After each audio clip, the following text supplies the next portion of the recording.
End of the hour. Couldn't find my do-rag this morning, I was gonna come out like prison Mike. Yeah. What happened? I have a little The number of office references you make is a little scary. What's up, Trent? I'm gonna go to coffee. Thank I thought you'd be in, I'm missing the Riverwalk. to be fair, your sidekick's killing me right now.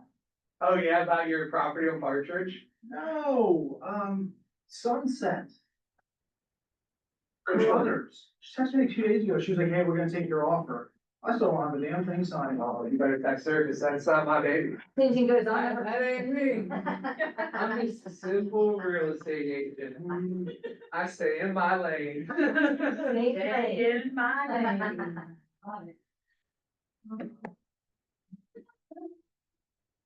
Thank you. Yep. Fred, did your team join them? Possibly, not them not to,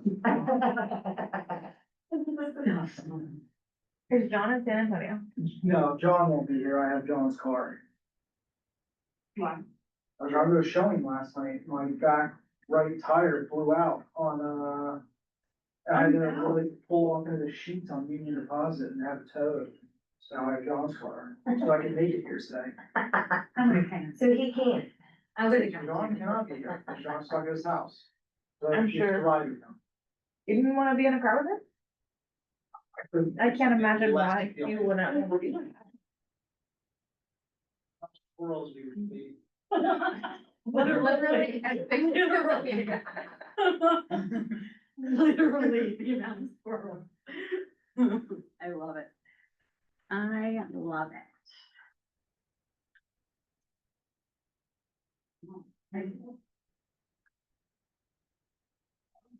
There's a little drinks up there. Is that yours, Adrian? Oh, Fair Life.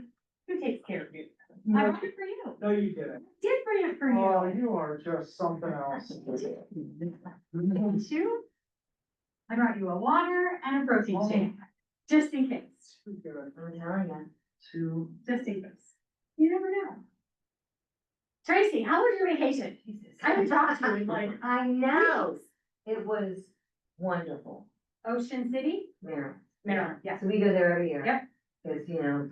Yeah. Dave's been going since he was 5 years old, I so. love that. The fam, so it was good. The weather was good until, you know, it didn't rain until Thursday night. Friday stunk, but that's okay. We just were busy. No, we went to the outlets and did shopping, so I loved Right? that. Yeah. Hello. Perfect opportunity. I mean, Dave was in a yes. I was down there, where'd you say? You were, the week I was there, Last week. No, was 2 that? weeks ago. No, 2 weeks ago. So, well, I went down Tuesday afternoon, came back Thursday, I just went down Wednesday, so I could go to the White Barn and open. Yeah, Oh.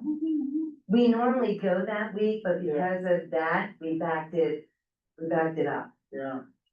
I was down there the day that the guy who owns Stony Creek Inn, Yeah, they brought in 88-pound tuna.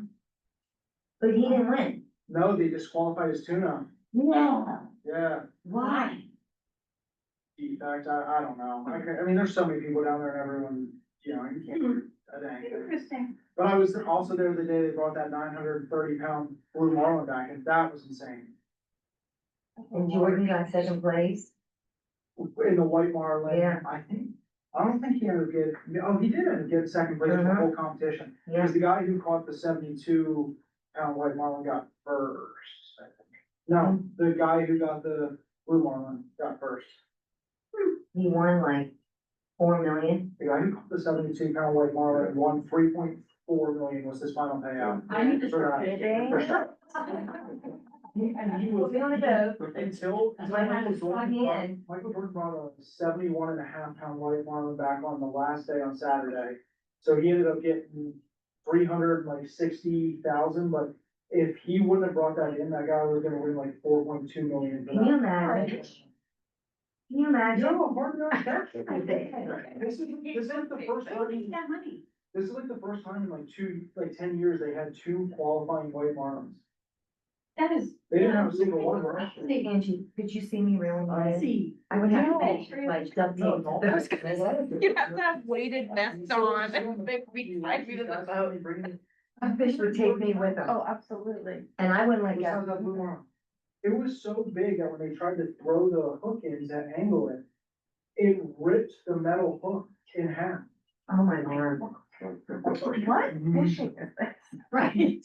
But I also wanna know, who paid that much money for a fish? Like, is it like a buy-in? You have to pay like Oh, a yeah, lot yeah. of money? Yes, yeah, so in order, there was 298 boats registered. In order to register, you have to, there's a buy-in for every fish that you wanna fish for. So Okay. if you wanna fish for the if you just wanna register for white marlin only, it's like 50 grand.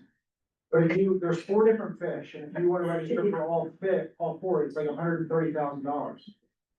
There's 298 boats. But how many people get paid out then?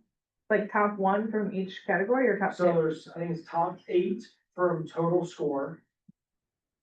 And then like whoever catches a white marlin gets paid out a certain amount. Catch a blue marlin, you get paid out a certain amount. Who knew? Can you imagine? No. I mean, listen, I had no idea. I had no Buy-in? idea. I'm about to watch This was Trent such a- Sneidman. Such a What are thing. you doing? You gotta think, like, all these guys that are paying 130,000, like, they're dry, Well, they're they have predators. $15 million jobs. Yes, true. Like, yeah. All right. Oh, St. John just asked my car to get a bunch of baby pictures, hold on. Oh, isn't that cute? St. John, did you go and get them in my car? Hey, what's your laundromat called? Close. Did somebody else buy it? Hey, Yeah, Trent. but on it. John thought this was at one, so he's sorry. Oh, no, him and I have a lunch at one together. No, you have a lunch with Trent at one. Oh, my gosh. He's a mess. That's all, she pushing that brought. He's a Oh, mess. thank you. He's making too many reels. I don't even know why he called me. That's right, He like, needs a personal. and his assistant parent. Thank you so much. I like No, that. he's really calling about our lovely friend that Yes. makes me want to throw my phone on the bridge, but that's fine. Oh. All right. Go ahead and get started before anyone jumps off of a bridge. That's a byproduct of not trying through.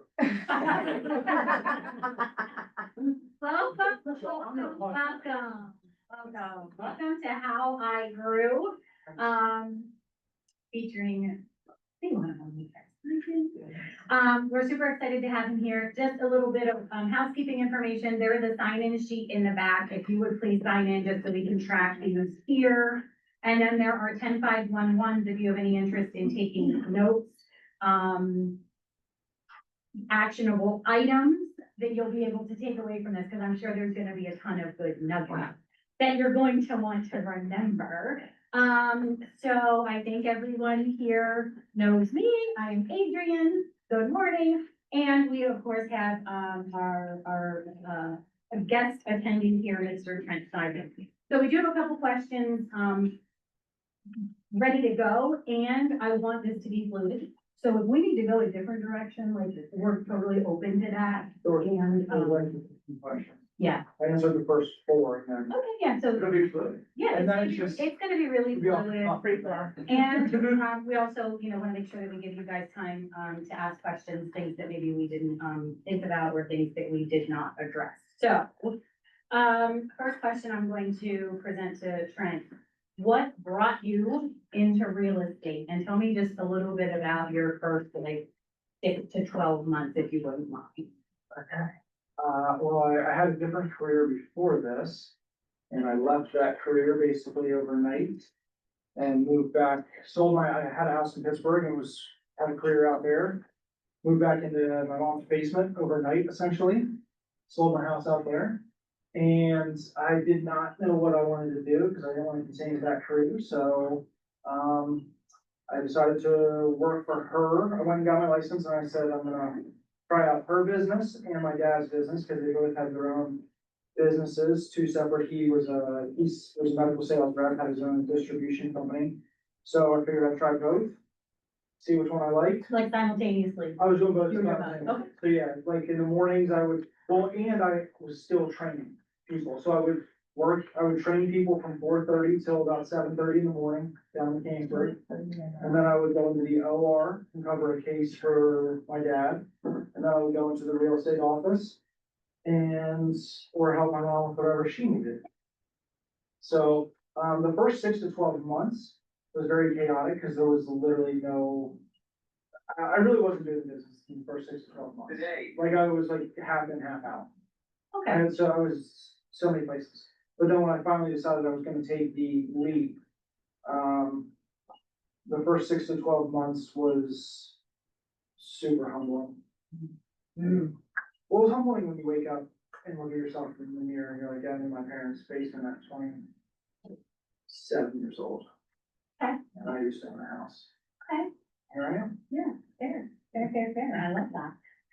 And so just to elaborate, you did personal training, you were Yep, You- yeah. a personal trainer before you got into babysitting. Okay, so left that and, jumped in. Well, we're really excited that real estate took off and not the medical sales, aspect of what you were doing, Yeah, so. you think dealing with our clients is difficult, try dealing with virgins while they're people credit and trying to. Yeah, that's a whole different level. Bunch of people you never met. Whole different level, I'm sure.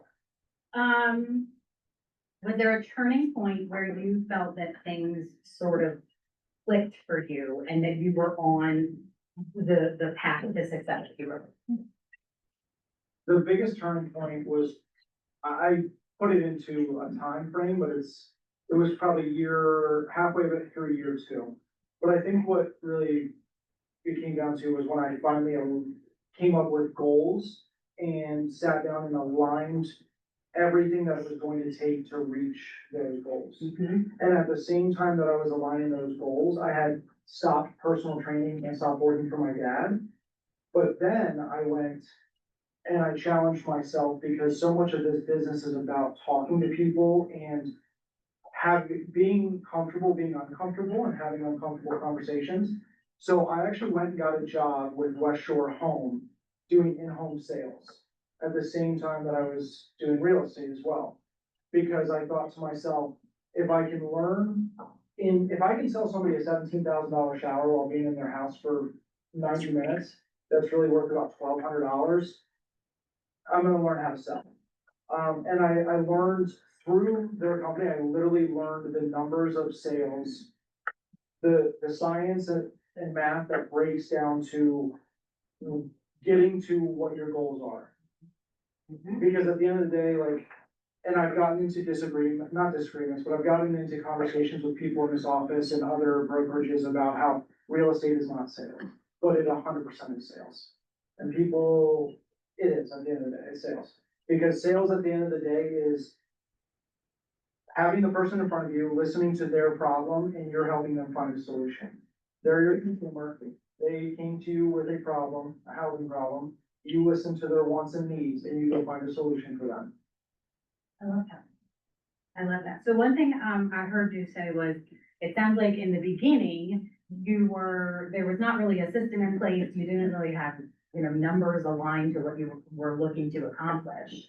And so when you really sort of got hyper-focused on, these are the goals that I want to work towards, and this is the skill set I really need to work on, when you sort of put your nose to the grind, that's when you started to get some traction. Well, I wouldn't say I think it came down to, like, I didn't have expectations. Like, when you first get in this business, like, it's difficult to create expectations on realistic expectations on what you can do per month, per year, in transactions and everything like that. Okay. Like, because I still had I still went into the office and have, in my opinion, one of the best mentors, like somebody that shows up 9 to 5, 9 to 6, 6, 7 days a week. So, and I was still going in and sitting there and watching what she did and listening to her conversations, listening to Sean's conversations.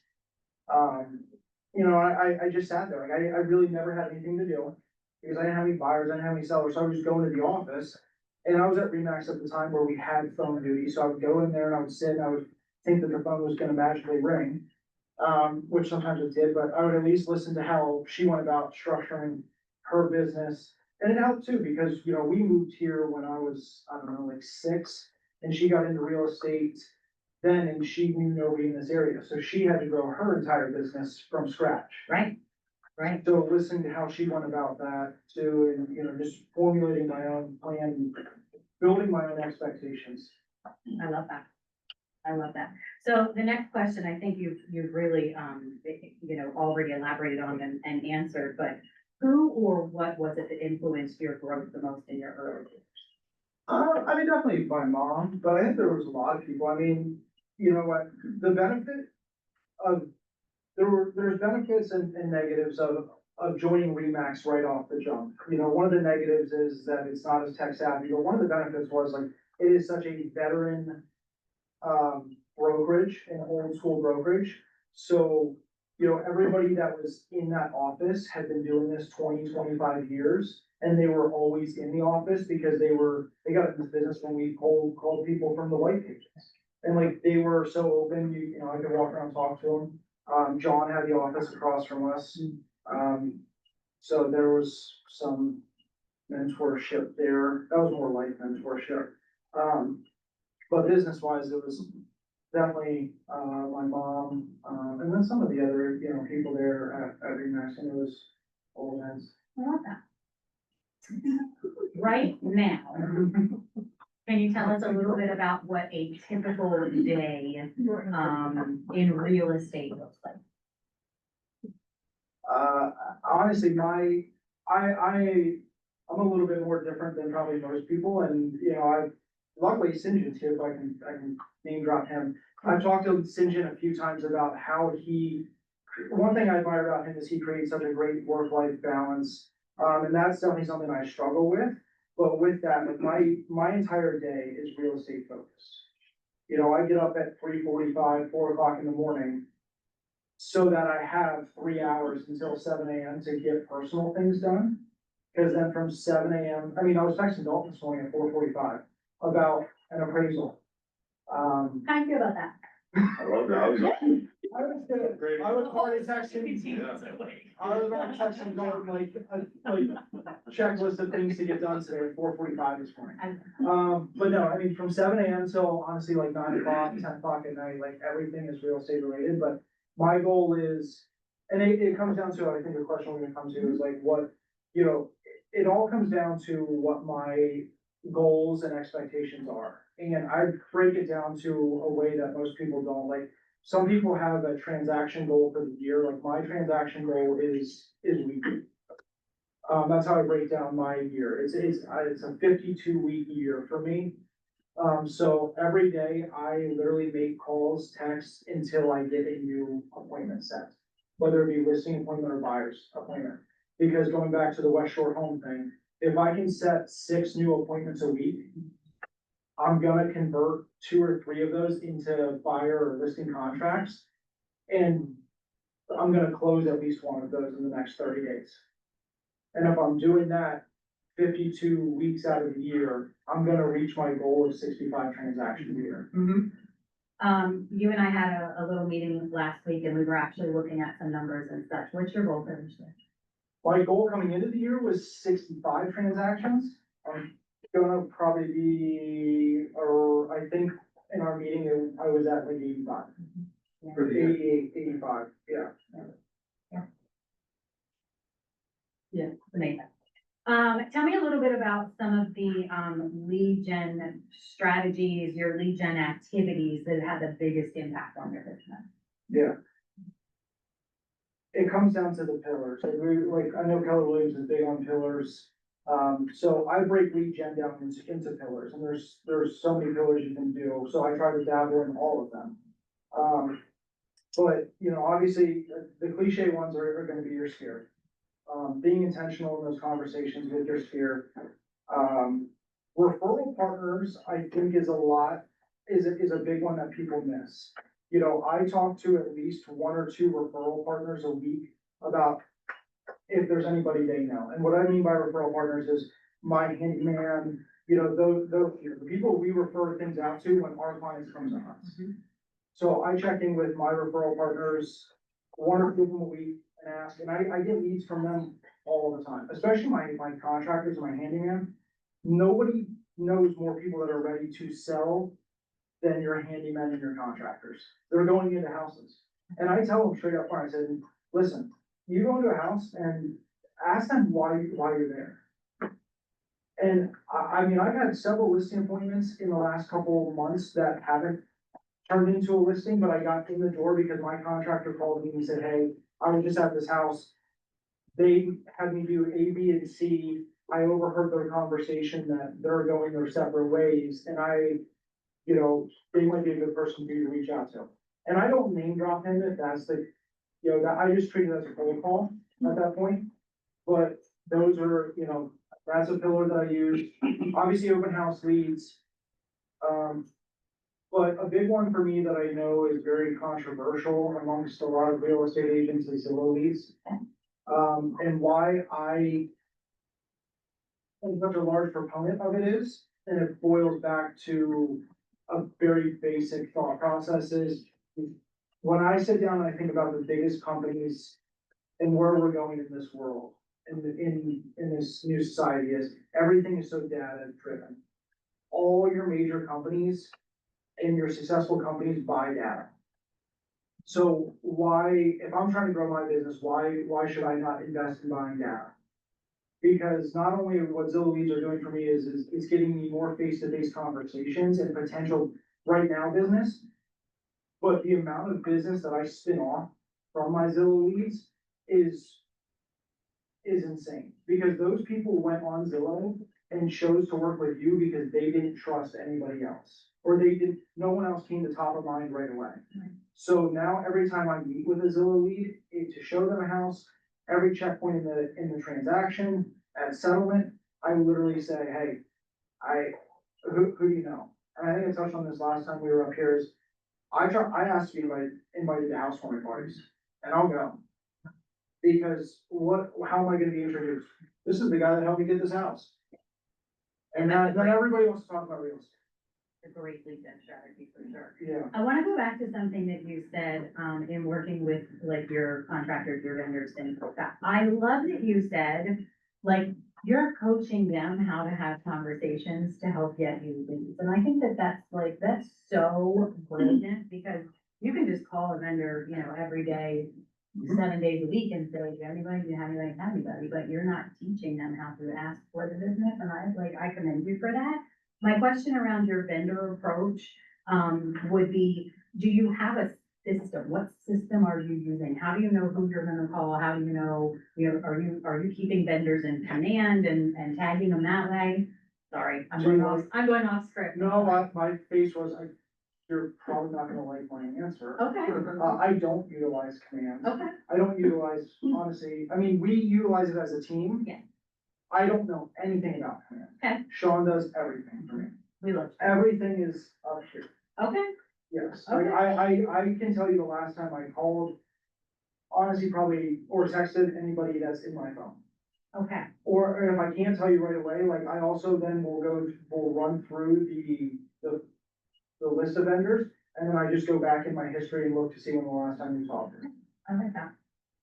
I mean, you can't say it's not working, so. Right. The system you should use is the one that works for you, and if it's working, then I'm Just not fully approved. Yeah. We have grace. We have grace. So this sort of leads into the next question. How do you stay consistent in your follow-up with client care? We're talking a little bit about referrals, but like even when business is busy, how are you staying consistent with your follow-up? It's all self-discipline. Honestly, it really is. It just comes down to the going back to the goals every day, setting a new appointment. And honestly looking at it as the 1 week year. Cause I know that was the one thing I will say that at Remax, I did learn that I strayed away from. Because it's a lot of veteran agents and a lot of older agents that have been doing this for so long. I mean, you went in that office in September, November, end of like fourth quarter, there's nobody in there. And they would come back in January, February and say, hey, like, where were you? Like, oh, well, October 15th, like I hit my, GCI goal for the year. So like, I just took the rest of the year off. It's like, that could never be me. Because now I'm so far behind on my lead gen for Q1 and growing my pipeline for Q1. So that's the biggest thing with consistency for me Yeah. is just like, understanding, it's so much easier to stay consistent for me, when I personally look at it as, it's a 1 week year. Any specific, if command isn't your favorite thing, are there any specific systems, tools, or, habits that you do swear by, that you use at a really high level that we need to know about? Yeah, calling people. Literally pick up the phone. It's, before we, 15 years ago, people were selling real estate, Keith Sealover was still doing 50 transactions a year. And he didn't have all this technology. He did it by picking up the phone. Like, it honestly just went back to basics. Like, that's how I just went by it, is the more conversations you have, the more opportunities you're gonna find. 100%. 100%. Do you track how many calls and contacts and stuff you're doing a day? No, You just, because when it you just- get that appointment, you're just. But if I get that appointment early in the day, like, I'll work for another appointment then. And part of my lead gen is setting a new appointment, and then once I've set a new appointment, I will go back to my I'll go back to my pipeline then. Okay. And now I'm reaching out to those people to set up appointments for this week. Okay. So that way I'm staying in front of them. I mean, I'm surely showing a lot more houses than most people, but at the same time, I'm getting more face to face by doing that. Okay. What's a challenge that you have faced, up to this point in your career that you think has shaped you to be the agent that you are today? Removing emotion from my business. I actually listened to a podcast about a week and a half, 2 weeks ago, that kind of changed that helped me a lot on that. But I think for the longest time, I viewed myself as a party in the transaction, and I'm not. We are not parties in the transaction. The buyers and sellers are parties in the transaction. We are representatives of the parties. And I think for the longest time, I felt like I was a party in the transaction, and sometimes it would cloud, it would interfere. And, sometimes it would hinder my relationship with my client, because I would let my own emotions spill into it. Yeah, does that resonate with anybody else in the room? Like the I think that's laziness, like sometimes you get those co-broks that are lazy, that don't communicate. And in the past, I would allow that to interfere in the transaction, because my emotion would get heightened from it. And it would affect, I think, probably, how smoothly or it could have gone for my client. So I think that's been the biggest work in progress. Cause that boils down to agent relations too. Yeah, do you have any specific tools or resources that you use to sort of help you remove that emotion from the transaction? I think our podcast was the biggest thing for me. I just recently, a couple months ago, at the beginning of the year, started listening to a lot of, real estate agent podcasts. We talked about that in our Yes, discussion. and obviously, I don't just listen to as many as I can. I'm very specific on it, and I listen to the same 3 or 4 individuals. Would you, Oh, I think I shared one before. Colton Lindsay's a really good one. That he's more so about the right things to say, when lead gen. He gives great tips on the right things to say for sale by owners, when you're meeting with new buyers for the first time. And and maybe they try to diminish your value proposition, or not your proposition, but the value in what you should be getting paid. I like that. How do you keep your motivation high, especially during slower market times? I listen to David Goggins every morning. I don't know who that is. Okay. Does everyone know who that is? No, but motivation wise, I do listen to him every morning, as a part of my morning routine at the end of my workout. But motivation, it honestly just comes down to obtaining getting to all of my goals, my financial goals, my business goals. You know, helping as many people as I can, like, I know we talk about this, but, you know, my goals aren't always just like personal, like, you know, Adrian and I and Brittany and I have talked about this, like, in terms of hiring, like, I have so much reservation with bringing new people on, and Michelle's the same way, is we always want it to be a symbiotic relationship, like, so that's, the motivation for me is not just myself, but like, it's to help Dalton. Yeah.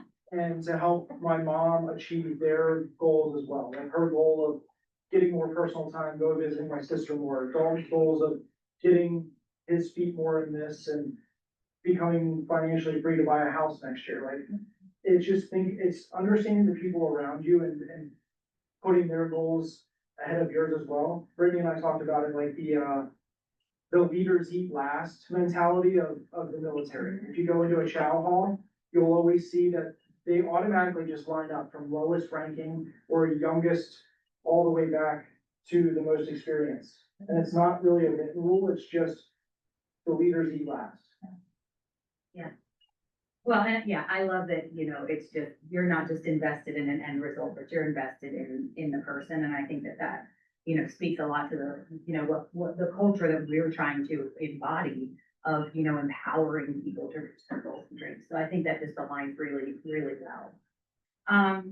If you had to start over again in this market with no sphere, what would be your first one?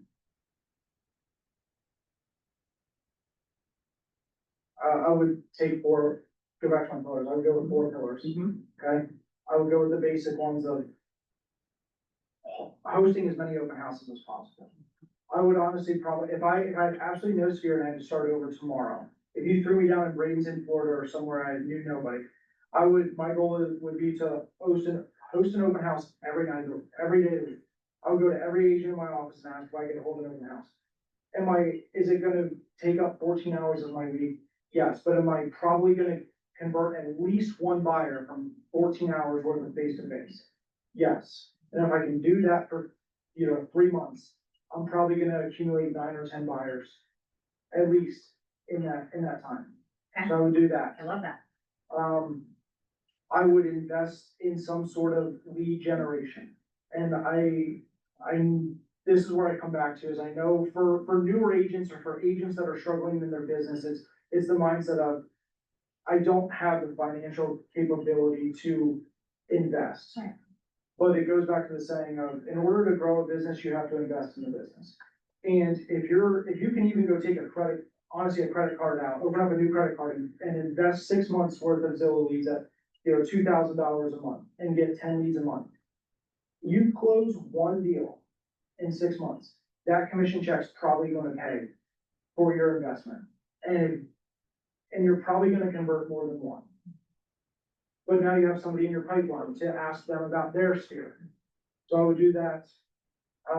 Another one that I actually learned from Colton Lindsay is, because he talked about how a newer agent in his marketplace does this.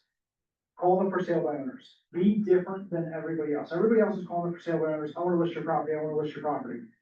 Call them, say, I don't wanna list your property. You obviously have, you know, you have a goal in mind that as to why you wanna list this for sale by owner. What I wanna do is, I wanna help you find that next house. Because once you sell this house, you have to go somewhere else. Where are you gonna go? What are you looking for? You know, and see if you can build a buyer pool that way. Because you're standing out from everybody else. You're not one of the 40 agents that's calling them and asking them to list their house. Right. You wanna help them do something that no one else is offering to help them do. Setting yourself, Correct. setting yourself. And I forget what the fourth. Do you call business? Oh, yeah, Dalton's heard me do it. Is Andrew Smith here? Yeah. Oh. Andrew Smith heard an aggressive phone call with a guy for 15 minutes the other day. It was really aggressive. Like, the guy literally said to me, why, if you think you can sell my house for this price, why do you? And this had been probably the 10th time I had talked to this guy in the last like 3 weeks. Like, I was Oh. calling him nonstop. So like, we had built somewhat of a relationship. Like, when he answered the phone, he goes, who is this? I said, it's Trent. He goes, oh, shit. And I was like, yeah, it's true, buddy. But he goes, why, if you think you can sell this house for, this price, why can't I? And I said, I'll be honest. I can guarantee you more realtors are gonna wanna work with me rather than you. They do not wanna work with for sale by owners. And he kind of chuckled, like that was a sink or swim moment in that moment, but he chuckled and he was like, okay, fair enough. But yeah, so I call for sale by owners. I love it. But that's the thing, like, my diet, I don't use I have my own dialogue that probably sets me apart from the other agents. Hold on. You're not. He's like, can I be honest with you? You don't know what you're doing. I was like, the guy was like, oh. The guy said to me, I'll be honest, if I do decide to list with an agent, it's gonna be the agent I've used in the past. And I said, here's where my thought process is on that, man. Like, you didn't call that agent the first time, and you've been on the market for 6 weeks now, and you still haven't called them. Obviously, you don't trust them that much. Why not give me a shot? I said, we talked 10 times in the last 6 weeks. Like, this is how hard I'm working to earn your business. How hard do you think I'm going to work to get this house sold for you? Because at the end of the day, me getting your business means nothing. I don't get paid until you get paid. Yeah, and that other agent certainly isn't, They don't call 10 times. right? Yeah. Did he Yeah. give it to you? But because you know what's funny? You know what's funny is we went on vacation like 3 weeks ago, and I literally on like Thursday, I was like kind of itching from like not really doing anything. And I was like, I'm gonna call this guy up. And I called him again and he was like, I'll be honest, man, we actually picked somebody on Tuesday. And I was like, son of a bitch. Oh, son of a gun. Cause I'm on vacation. This is why you don't take vacation. Stop. No, I'm just. Stop it. Stop it.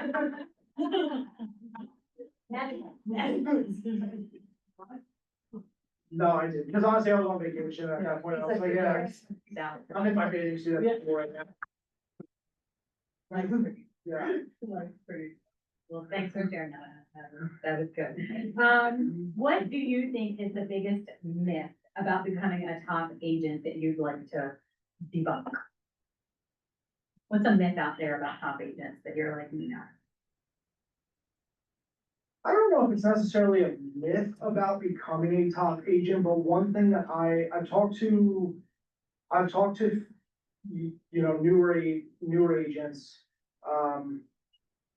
and I give them all the same encouragement, or people that are struggling in their business, that have been doing it for a couple of years and haven't been able to get their feet wet, is the best way to become a top producing agent is to do transactions and build a sphere and a pipeline. So go join a team. Like, that's how I think you become a top producing agent. Because and find a team that's going to be a symbiotic relationship for you, because it's extremely difficult as a single agent to grow a business at a faster rate than you could grow one if you were on a team. With the leverage they can provide you, the leads they can provide you, the training they can, that you can be provided. And a lot of people have I know people have the hesitation of, well, I don't wanna give up X amount of my commission check. Well, I can tell you, if you do 40 transactions a year and you give up 40%, you're probably gonna make more money than doing 10 transactions a year, if you do 100%. Yeah, when And now you talk, have 40 more people in your database to go ask for referrals. And in 3 years, when those people are ready to sell and buy, you're now getting 2 more transactions from that one week. when I talk with newer agents coming into the business, which, I mean, a lot of them are in this room. I always say, like, there are pros and cons to being an individual agent versus being on a team. And, you sort of have to know how you operate and how you function. The one thing I'll say, Trent is, maybe a little bit humble in this, that I actually had a new agent that joined the market center it's been a minute, but she joined the market center and her mom was actually looking to list her house. And her mom didn't really wanna give the business to her daughter because she was brand new, she didn't know what she was doing. And actually reached, the mom found Trent. I don't know how, but the mom found Trent and was like, hey, I might want you to list my house. And Trent came to me and said, listen, here's the situation. How would you feel about me sort of mentoring this new agent through the sale of her mom's home? And there was never like a, and I'll do it for this percent, or it was just like, I'd like to do this and offer her this opportunity to sort of learn the business, and work with me on this transaction. And I was just like, now that's somebody that is looking to see other people succeed and is invested in helping other people, achieve their goals. And I just thought that was really good, so. If you could give one piece of advice to an agent who's trying to break into the top tier, what would it be? Don't turn down opportunity. Don't say no to opportunities, because you never know where it could go. I'll use these two examples till I'm blue in the face, because it's two different opportunities that I was presented and I didn't say no to. Probably when I was at Remax in my first year, my first ever phone duty lead was a couple that called in on a $50,000 piece of land out in West Hanover. Okay. And I said yes to go show it to them. And I go out and I meet these people and they're super nice. They own, and fast forward, because I went out and met them there, they owned a house already, they own multiple businesses in the area, commercial, real estate investment businesses, everything like that. I built such a strong relationship with them in that hour we spent at that property, because we literally just walked around this $50,000 parcel of land for an hour, and we just, chopped it up, and, they have probably now, I would say, since I met them 5 years ago, they've probably given me $5 million worth of transactions. And to the point where they even called me last year, 2 years ago, and said, hey, they own a bunch of daycares in this area. They said, we've been using the same commercial real estate agent to buy all of our daycares. However, we want you to help us buy this next daycare. And I literally said to them on phone, I said, guys, I had no idea about commercial, never done it. They said, no problem. We'll walk you through the entire thing, but like, we just love you as a person, and we just want to do this with you. And like, they were so nice. They were like, we want to help you get paid. And so like, that's one opportunity, like, I'm so glad I obviously did not say no to. They've referred me several people. And then one of the other ones I went out to meet a Zillow lead probably 4 years ago. They wanted to build a charter house there in Woodbridge. And I went out to this appointment, and I'll just say this for context, it was an Indian family. I go out to this appointment and we sit there, we do this whole thing with charter, and they looked at me and they said, some of our agents take back our commission, would you be willing to do that? I said, I would not be willing to do that, I will certainly help you in this process though. And, we had several conversations from there, they ended up choosing to work with me, and since then, from them, they've referred me, I think the web that I counted it has led to probably 19 or 20 transactions from referrals or them buying investment properties, things like that. Okay, so never turn down opportunity. Don't turn down an opportunity. And Michelle and I kind of disagree on this one. We butted heads on this one. And I even say, like, I don't even turn down opportunities on, and I'm gonna say it. I know people you gonna are, I cringe. know you I are. don't even turn down opportunities on overpriced listings if the proper conversations are had up front. Because at the end of the day, and I say this to her, is if I know it's overpriced and I relay that to my folks, and they know that I think it's overpriced, and they understand my expectation of where this house should be priced and where it's gonna sell for, and they still wanna go against my judgment, I'm still gonna slap a sign in that front yard because listings make babies. And it's still a sign that gets put in the ground, and it still calls that I'm gonna get off that sign. You heard it here. I think they're motivated. Right. What? Yeah, and honestly, at the end of the day, in the market we've been in the last 4 or 5 years, I've had those listings that have ended up selling that I literally thought would never sell at that price. What's the most important thing agents don't focus on enough that could change? Are you ready to see your new smile? Sorry. I think I know what you're gonna say. I'm not gonna say what you think. I'll just say, I don't think people, I just don't think most agents honestly, like, really sit down and look at their goals and what it's going to take and map out a plan to get to the goals. Because probably everybody's goal is a transaction goal for the year or a GCI goal. And that's what they sit down there and they write down, but they don't write down, they don't get deep and write down how they're gonna get there. And, you know, that's what has helped me so much, is just understanding the sales numbers behind it. How many phone calls it's gonna take, how many appointments I have to set. And like I said, like, my goal is to set an appointment every day. Do I get no-shows? Yes. Do I get people that cancel? Yes. But that's gonna happen in any aspect of sales, like, you don't have every appointment show up. Well, and it really is about your numbers, right? And it's Right. about knowing your numbers and, you know, I mean, Trent consults with Brittany. We have the tool and the resource that if, how do I even go about figuring out what this looks like? You know, KW, we offer those resources where we can plug all the numbers in and we can get to, if you make 15 calls a day, at the end of the year, you're gonna be at the goal that you want to be at. And it sounds it sounds simple, but it really is all about the numbers. And we can help you figure out what that equation looks like. Cindy? Just, yeah, I think all the things you're saying, Sharon, are so good and about knowing your numbers, but what do you say to like the new agent that literally just got their license? Like, yeah, like in theory, like, of course, we wanna set appointments every day. Yeah. But like, if you're just starting, what do you even say to these people to set an appointment? Like, what's your lead in? Like, where are you coming from? Right, and so I talked about the script that I use when we were here with me and Stacy about a month or 2 months ago. So going back to what I said previously, if I had to completely start over, Yeah. like I said, I would offer to host an open house every day of the week. And then when people walk in, what's the first thing as agents we're trying to say to somebody? Hey, are you working with an agent?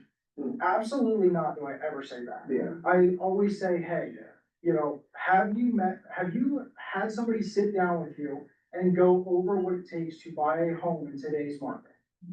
Because also, if you say, hey, you're working with a realtor, they may think in their head like, oh, like, my cousin's friend is a realtor, and they may just blurt that name out there. But if you phrase it that way, and they say no, like, at that point, you're like, well, I mean, is that something that would interest you? Like, if we could just set it aside 30 minutes, you know, Tuesday at 6 o'clock or Friday at like 3 o'clock to jump on a phone call or meet in person and just talk through what it will take to buy a house in today's market. Like, would that be a little bit easier to just understand the process? And that's so powerful because you're coming from contribution right away. 100%. You're not hammering them with like a yes or no, like hard question. You're like, how can I help How can I you? help? In Exactly. the form of a consultation. Correct. The roadmap. Yep. Which I think is just really powerful to keep in mind that that's your goal. Yep, and I spoke on it last time too, and like what, with the open house thing, another little piece of scripting used there is when people come to an open house, and I experience it when I take my buyers to open houses sometimes, is there's nothing that drives me more crazy when you walk into the open house and the agent goes, what brings you in today? I wanna look at the Or a freaking sandwich. house. I wanted the cookies. I wanted the cookies. I always say, did you see the sign when you were driving through the neighborhood? Or did you see the house online? Or did somebody send you the house? Oh, we saw it online. Okay, did you see it on like your MLS portal? Did you see it on Zillow? Did you see it on Redfin? Where did you see it? Yeah. Because immediately then I'm gonna get an understanding as to whether they are working with somebody or if they're just casually browsing on the internet. And if they say, hey, I was just driving through the neighborhood, great, what brought you to the neighborhood? Your parents live here?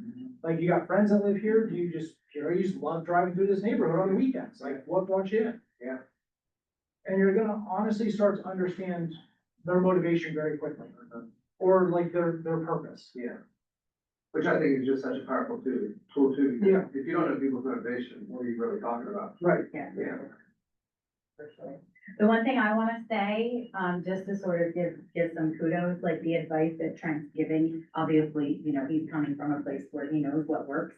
And I can look around this room and, you know, very in tune with who's new to our brokerage. And I can tell you that exactly what you're saying they should be doing, they're doing. Yeah. They're doing it, and it just makes my heart really happy to know that, like, they're on their way. They're on their way, Consistency is a superpower. yeah. It's so difficult. Most people can't stay consistent. That's why, you know, for me, like when I go to the gym in the morning, I see the same 5 faces every morning. And every now and then I'll see a new one pop in and then I won't see them. And it's the same 5 or 6 people when you see them there every morning, you're like, you know, that guy's in great shape for 50 years old. Well, because it's a consistent thing. If you're consistent with your lead gen and your process and you come up with a plan that works for you to achieve your goals and you stay consistent with it. Like for me, like I didn't start doing 50+ transactions until year 3 of my business. But I was consistent with what I was doing in year 1 and 2. It just takes time to, I mean, it's like going to the gym, like you're not gonna see the results in the first, 8 weeks. You'll see a very big difference after a full year or 2 years. It's the same thing with this. How many years have you been in business? In 2019. Yeah. In 2019, I did 9 transactions. Yeah. And all 9 were deals that Michelle basically did for me. I had no idea what I was doing. And yeah, I think she just wanted me out of her basement. She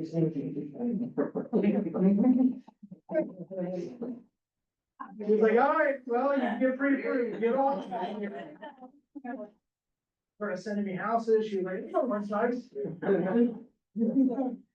I was, just to your point, I was in a training last week and they like came up with this equation. It was consistency plus faithfulness, whether it's just faithfulness in your process, like you're gonna do those texts, you're gonna work your pillars, and then you multiply that by time, it's just lasting impact. And sometimes it's challenging, especially when you're new, to like do those kind of boring things every day, not see the results. But then once your pipeline starts to fill, you have appointments that start to fall. Yeah. And I'm sure you set appointments now that you're not probably gonna transact for 3 years in some cases. 100%. And that is like truly the fruit of the business. It's like when you have that pipeline that you've established and you've maintained that consistency, year 2, year 3, year 4, that's when the business is like, wow, I can't believe my phone is ringing and people wanna do this stuff. But the first like 2 years are a grind. It really is, it's not, and I think what helps is if you can make it through the first 2 years, you start to really have a sense of like reality for expectations of like, it's not an instant. When I get leads and when I start building pipeline, I never expect to get the instant gratification from that lead. Like, when Once I, in a while it might happen. correct. Yeah. If I go show a buyer a house the first time we meet and they write, I'm like, damn, I just won the lottery. Yeah. Like, Totally. I'm expecting when we meet for the first time, I'm expecting to get paid in about 6 months. Yeah. So Like, that's the reality of the situation. I think it'd be challenging to work through that Yeah, because you don't have like that 30,000 foot view that you're enjoying right now. Right. Like all this led me to this. yeah, And you've maintained the same consistency. It can be very discouraging in the beginning to feel like I'm doing all the right things, but I'm not seeing the results. Yeah. And that's hard to push through that. and listen, like we all have those months where like like I had it earlier this year, like where I was, cause my monthly goal, I talk about like the week in a year, but like I have the daily goals, I have the weekly goals, and I have monthly goals. Like my monthly goal is to put 6 pending a month. Cause if I can put 6 pending a month, I'm gonna close at least 5, if not all 6. Like earlier this year, I think in February and March, I think combined, I put like 5 under contract, and I was at like rock bottom. Like I literally was considering calling West Shore Home back up. I was like, I gotta get back to calling more people to buy these acrylic showers, man. Like somebody needs to. But Oh, the Yeah. conversation took place. It's like, oh my God, they're selling the house again, like, I just don't know how to talk to people, but, yeah. The biggest thing for me, came from her is like, every day I wake up and I just view myself as unemployed. Like every day at 6, 7 AM, like I'm unemployed, like I have to go find new business that day. That's why I have to set a new appointment every day. And I'll literally stay here, Caleb will, he's not down here, but he'll test, like, I'm in here till 9 o'clock at night, 10 o'clock at night sometimes, like, I'm still calling people, trying to set an appointment. What is a go-to way that you like to celebrate a good closing? Yeah. I will tell you what, I do, if I classify a big settlement as somebody who's been a major pain in my rear, So it's not about the. block their number.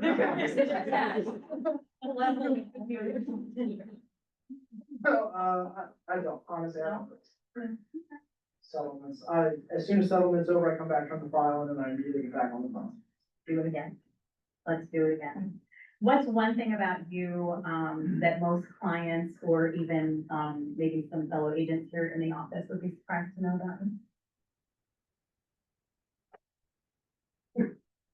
I would say, actually, so this will be surprising, it's my work ethic and like motivation and everything.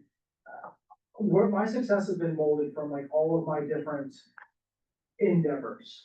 Like I said, like the West Shore home thing, like I've said to somebody else, like, I don't think there's been a more valuable thing for me than actually taking an in-home sales job, because it taught me how to read people, understand the psychology, how to talk to people, because like, how to not make people feel like we're trying to sell them the house.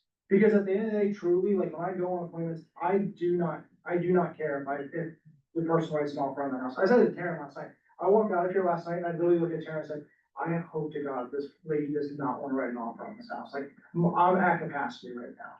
Like, I just don't wanna. And then before I got into this, I used to work in professional sports as a, like, speed, agility, strength and conditioning mindset coach. And so like, a lot of that has helped me, like, with my motivation, my self-discipline, because that's the biggest thing at the end of the day. Like, is having the self-discipline and holding yourself accountable, because we all essentially work for ourselves. You know, unless you're on a big team like St. John, I mean, he has plenty of checks and balances over on their team. But most of us don't have that privilege to have those checks and balances, and the checks and balances come from internal. 100%. Or if, you know, or your maps coach if you have one or anything like that, but it's a daily business. Yeah, I love that. What questions do you guys have for Trent that we did not talk about?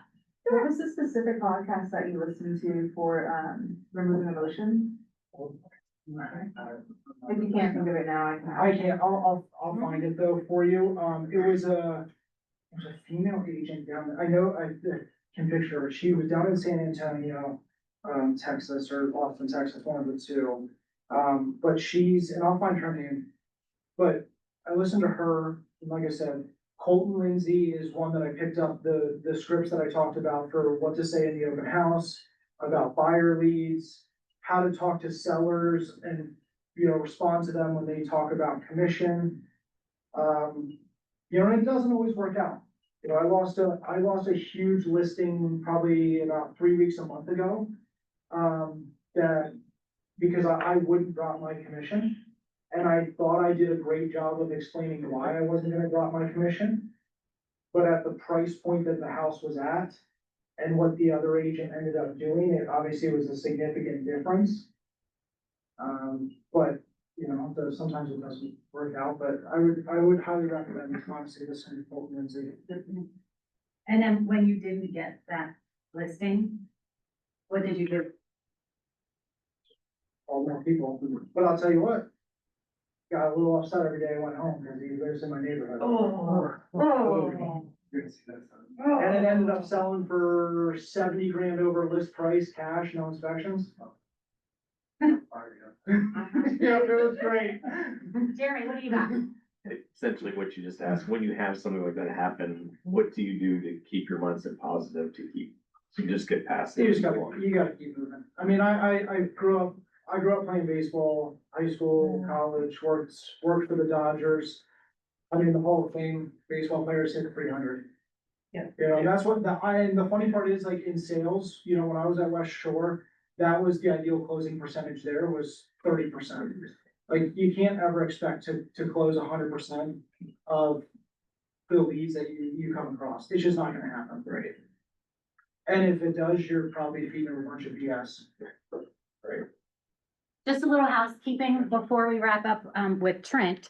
There is a sign-in sheet if you could make sure that you get